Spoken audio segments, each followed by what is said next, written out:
Apostolic Constitution, Paedicate, Evangelium in local churches, and the work of the Plenary Assembly of the Pontifical Mission for the Protection of Minors.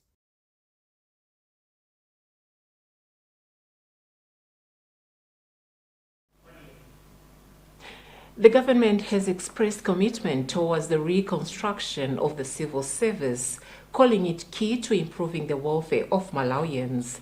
Making the remarks earlier today when he presided over the official launch of the Civil Servants Medical Scheme in Lilongwe, President Lazarus Chakwera said one of the things that must be done to attract top-tier human resources into the reconstructed civil service is to ensure there is improved conditions of service, which includes provision of better health care for the civil service through a better medical insurance service.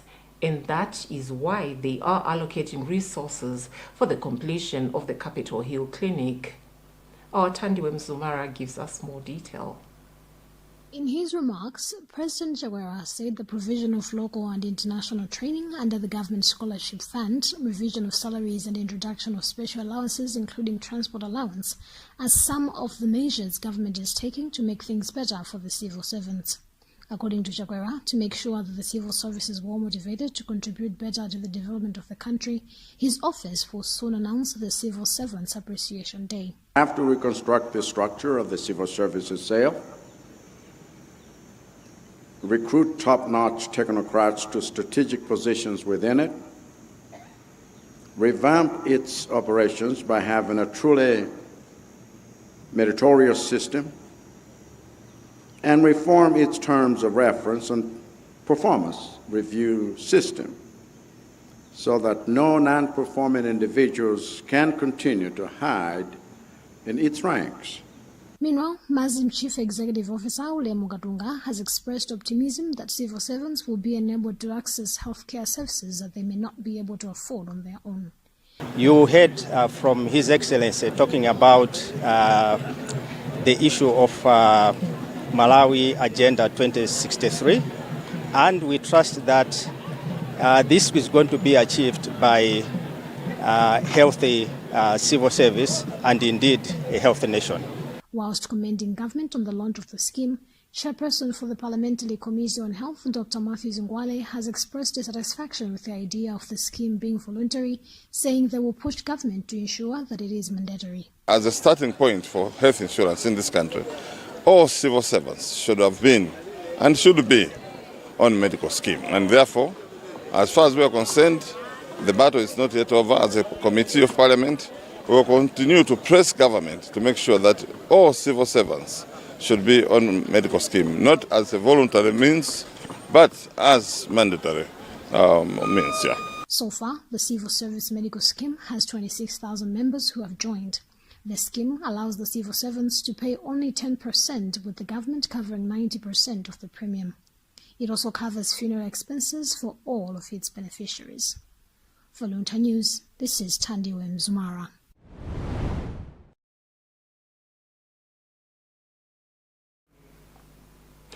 Minister of Local Government, Unity and Culture, Richard Chimwendo-Banda, says it is worrisome to see that district councils are failing to execute development activities which are funded by government to enable service delivery JSID program projects due to mismanagement of public resources.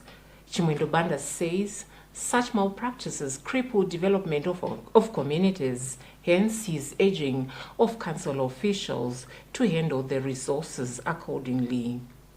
Let us listen to Fales Chizombe reporting. In an interview after the morning Parliament session, Minister of Local Government, Unity and Culture, Richard Chimwendo-Banda, said the councils should make use of the resource funds they get from the government. The minister said some developments that members of Parliament were asking during the Parliament session can be executed in their constituencies only if the district councils are managing the resources well, giving an example of Doha district, which he said is constructing a stadium using the funds they have. Banda made the remarks after Ankara-based Central Member of Parliament, Honorable Simon Mvua Kaunda, paged the Minister of Local Government on why his ministry is sidelining his constituents. He said his constituents has no stadium, as to the land they had as a football ground is now being used as a market. Continuing our civic education, but also making sure that people understand. We sit down with the people, we also hear from them what are the challenges. Our main initiative or aim is to make sure that GSET should be used for bigger projects, not smaller projects, and also allow other funds like CGF and DDF and local revenue to concentrate on small projects like smaller bridges. GSET can be bigger bridges, but there are some smaller bridges which can be concentrated with funds from CGF, DDF, or local revenue, or any other funds the council may be able to generate. But GSET funds, our aim is that councils should sit down, members of parliament and councillors and their chiefs should sit down and choose projects which are bigger projects, which are going to impact the whole community. The minister has further urged citizens to report any district council officials who are mismanaging resources so they can face the long arm of the law. For Luntha News, this is Vales Chizombe.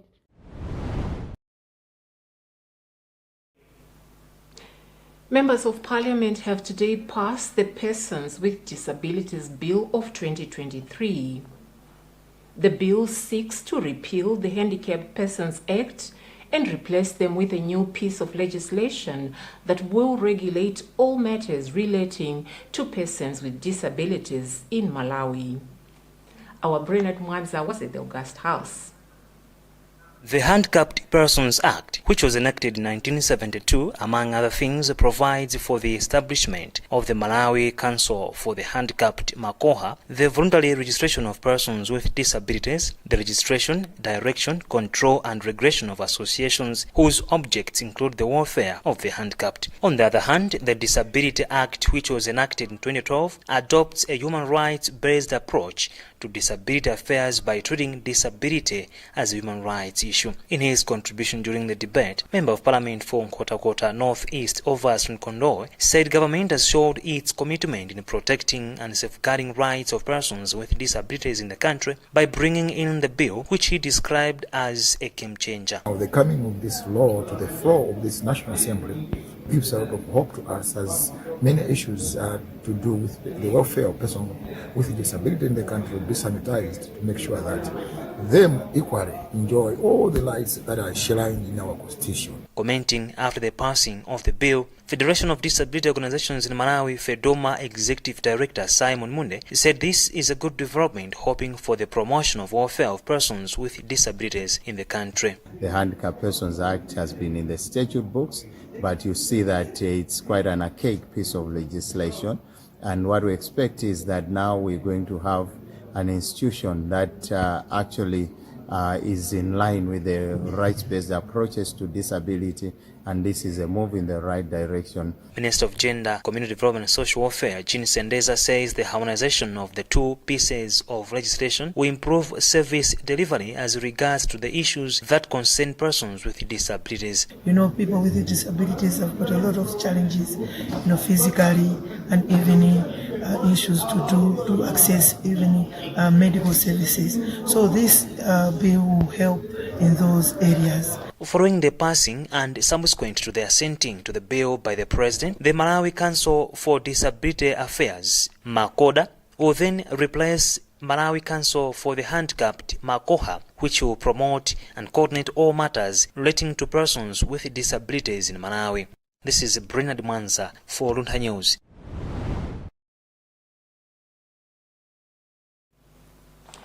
You are watching news on Luntha Television, and you are with me, Kathy Matura. We take a short break and don't go away.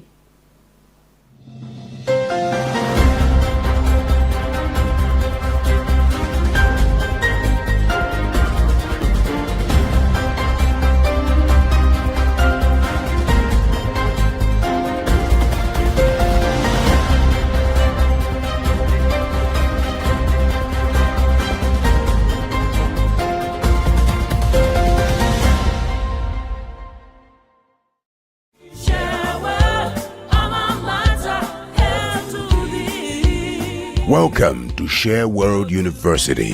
Enroll with us for our January to June 2024 intake. We are accredited by the National Council of Higher Education in Che, and we offer undergraduate and postgraduate programs at an affordable cost. Entry requirements for undergraduate degrees are MSCE or IGSCE with 6 credits including mathematics and English, and for postgraduate, entry requirements include a bachelor's degree in a relevant field of work. We also offer professional diploma courses for ABMA, ABE and ICAM, including the bridging course for those with 4 to 5 credits. The requirement for diploma courses is an MSCE. For inquiries, please call 0994 530 245 0993 723 578 0999 262 467 and 0881 843 141, or email us at registrar@shareworlduniversity.ac.mw or info@shareworlduniversity.ac.mw. Enroll with us today at Share World University.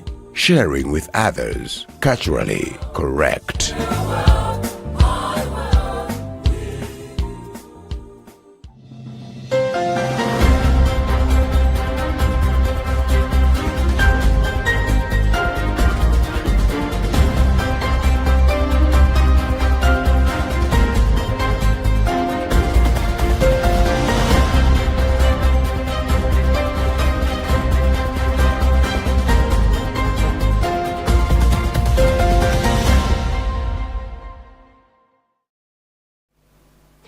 Welcome back, and if you're just joining us, you are watching news on Luntha Television with me, Kathy Matura. But before we proceed, let's have the headlines once again. Now, Vatican report today, Pope Francis meets Council of Cardinals to discuss Church's feminine dimension. Government commits towards reconstruction of the civil service. Ministry of Local Government cautions local council officials over the utilization of JESID funds. On the international scene, Tanzania floods death toll jumps to 47.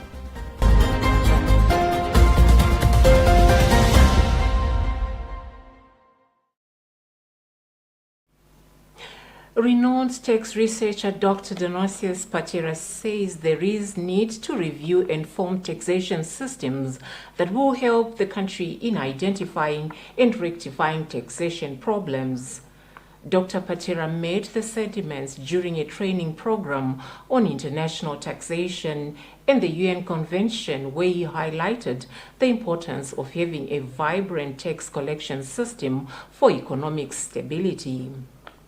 Patera said more needs to be done in as far as value-added tax VAT is concerned if the country is to achieve the aspirations of Malawi Vision 2063. Charity Chilanga gives us more.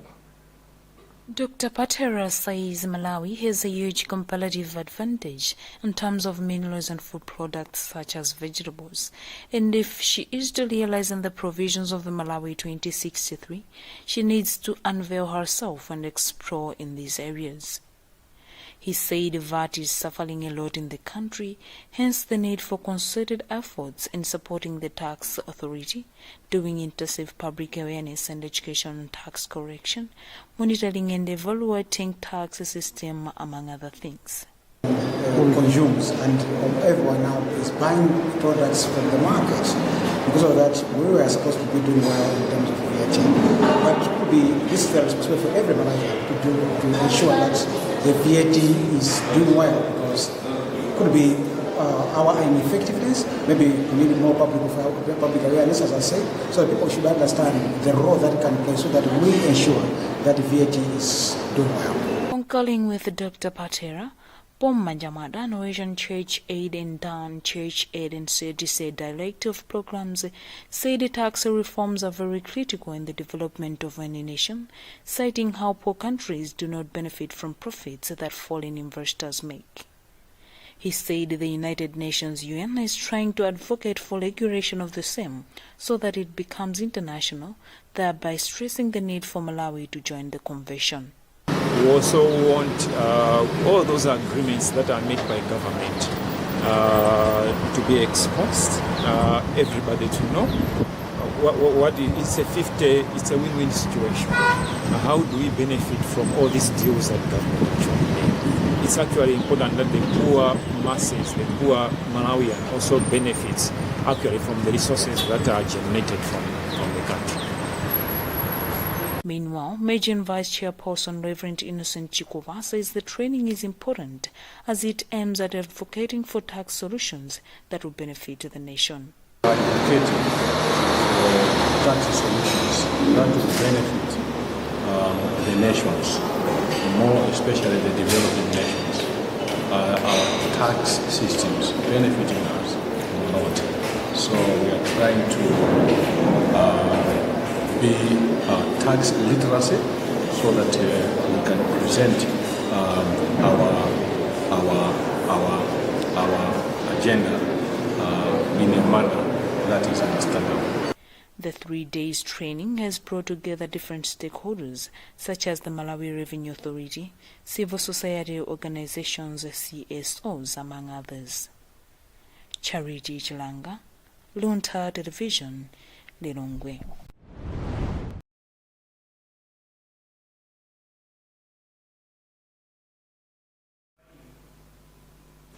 Female officers at Balaka Police Station have expressed commitment towards investigating gender-based violence cases in order to ensure justice for victims so that they can have a normal life like everyone else.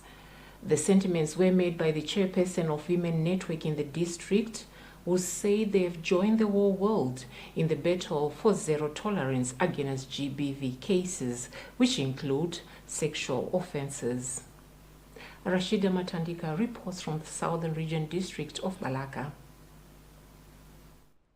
The officers had a walk around Balaka Township just to familiarize themselves with their involvement and sending a message to people in the township that they are available and ready for their services. According to the chairperson of Women Officers Network in the district, Inspector Brenda Coffey, their commitment in joining the whole world in the 16 days of gender activism is a mission to help people understand that there is proper help at the police stations for all victims of gender-based violence, especially women and children who are usually at the center of these malpractices, and it is their obligation to create a safe space for them and help them attain justice. Women police officers are concerned because when it comes to disasters or an emergency or gender-based violence, it's safe. When it comes to cases of gender-based violences, women and children are the victims of the circumstances. So as law enforcers, we are also women. We want to protect our fellow women out there in the public. So we have to take the charge to go around to assist our fellow women. That's why we are in charge of this. Before taking the walk through town, the officers had time to discuss and remind each other of their role in ensuring justice for GBV victims apart from fighting crimes. It was revealed that the district had registered 321 GBV cases in 2022 and 345 cases in 2023, a sign that police sensitizations are becoming fruitful because people are coming out to report such cases. On sexual offences, the district registered 34 cases in 2022 and 26 cases since January 2023. The 16 days of gender activism started on November 26 and will end on 10 December. Rashida Matandika, Luntha TV, Balaka.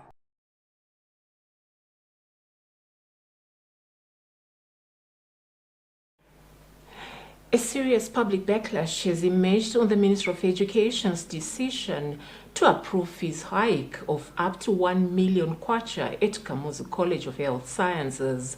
Our assessment of Malawians' responses on Luntha Television's Luntha TV's Chitzulo program finds that parents and guardians are frustrated, with some, including Mai Humphreys from Dilande, concluding that the government is sidelining the poor. As Robert Edward reports, Civil Society Education Coalition (CSEC) has asked government to reassess its decision of approving the fees hikes, saying it defeats education access as a right. Robert Edward reports. The 29th November dated letter, which Principal Secretary for Education Chikonda Nomusa was pleased to approve a 100% fees hike for Kamuzu College of Health Sciences, has left parents and guardians with more questions than answers, with others expressing anger and misgivings on government as an oppressor of right to education access. According to Random Public Views coming in Luntha TV's Chidzulo program on Monday, some parents and guardians feel government is in total disregard of the poor beggars as they asked President Dr. Lazarus Chakwera's interventions. Kitabu natila nkuleni kundilande. Bamele mwaboru sana kanize mopasa. Oho. Yero anagaka nijira antena ndovuri gisisa ana ali ku school kuri avese tizi ndiko vuri gisisa ango kweza zintu basi. Bamele bosizi kwenda. Kitabu. Ngalizaga niga siboliraga niga anagalizwa abantu kuri abatantena age azidirize kwa salawo. According to the letter, the PS tells the Vice Chancellor of School thinks government has to relook at its decision if it reflects access to education as a right, not a privilege. In a letter by Coalition's Executive Director Benedicto Kondowe and its chairperson Limbanin Sabato, the Coalition, while appreciating what it takes for a student to be trained in an academic year, thinks mathematics are not adding up for a common Malawian, arguing the fees hike is 100%, while the basis, which is quarter devaluation, is 44%, and the government approved only 10% of civil servants' salary increment. For Luntha, this is Robert Edward.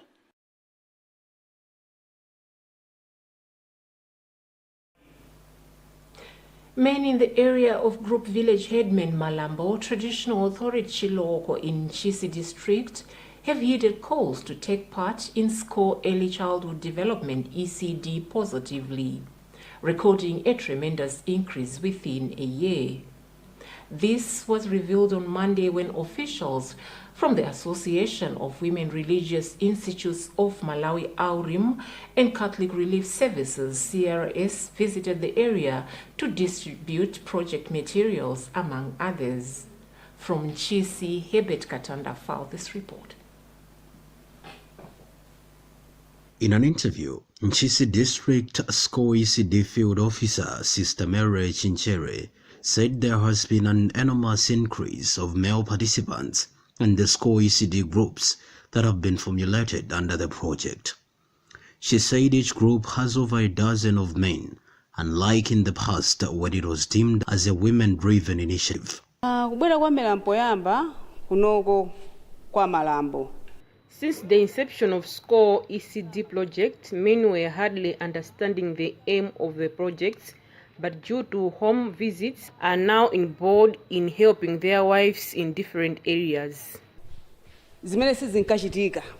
Ravison Banda, a promoter who chairs Kajere and Tantra care groups in the area, told us that his groups are increasingly welcoming men as participants. He said currently Tantra Care Group has over 20 male participants, while at Kajere, men are over 17.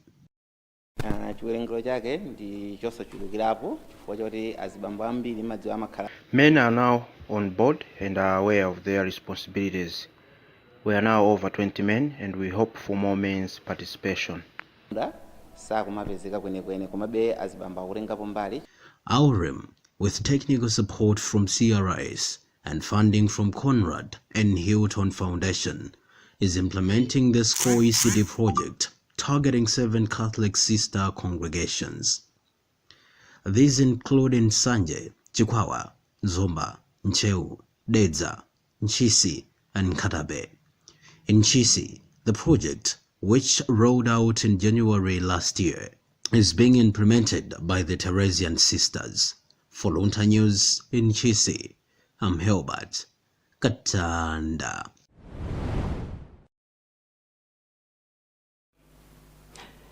In international news, the number of people killed by floods and landslides in northern Tanzania has jumped to 47, with 85 people injured following torrential rains.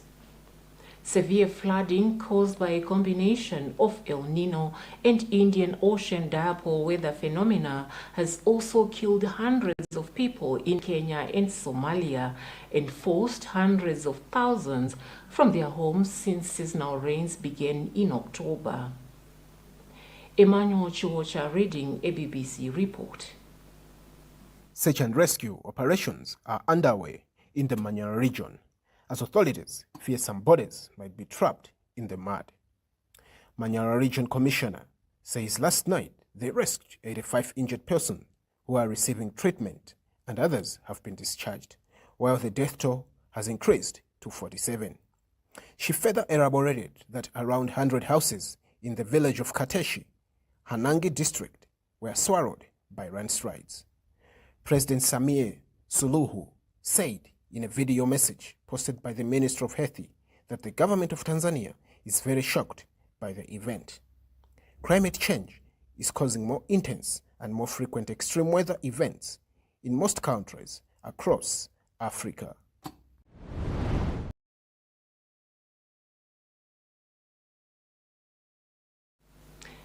That BBC report read by Emmanuel Chiwocha brings us to the end of this bulletin. But before we go, let's have a recap of the top stories. In our Vatican report today, Pope Francis meets Council of Cardinals to discuss Church's feminine dimension. Government commits towards reconstruction of the civil service. Ministry of Local Government cautions local council officials over the utilization of JSID funds. On the international scene, Tanzania floods death toll jumps to 47.